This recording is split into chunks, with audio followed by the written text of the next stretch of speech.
15 years ago, Angie McDowell was going through a similar grieving process as the spouses of those 5 police officers in Dallas. NBC4's Rick Reitzel sat down with her to talk about what it's done or what has to be done to cope with the murder of her husband, Officer Terry McDowell, and also the death of other first responders. Rick?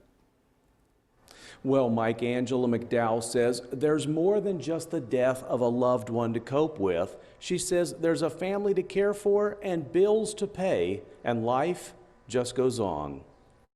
Her husband, Whitehall police officer Terry McDowell, was killed while serving a traffic citation. His partner, Eric Brill, was shot in the face but survived.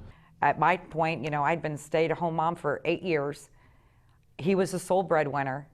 And the first thing I thought about was, oh no, how am I going to pay the house payment? I don't even have funeral clothes.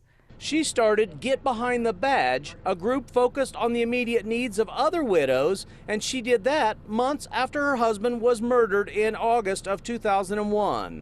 In this day and age, I'm dealing, every time I have a line of duty death or I have an officer or a firefighter that dies on duty, or whether it be in the line of duty, it brings me right back to 2001.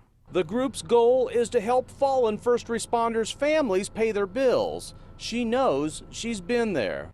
By giving back to the families, it starts that healing process, allows them to get through the funeral process, it allows them to start their journey.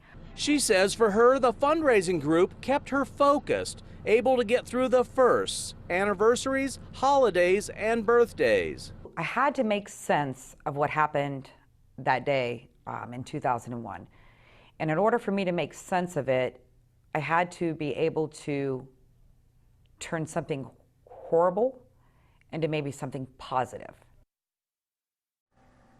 Now, McDowell says Get Behind the Badge meets with those families in need within 3 days and helps them with financial needs such as immediate bills and funeral expenses. She also says there's been 5 first responder deaths just this year.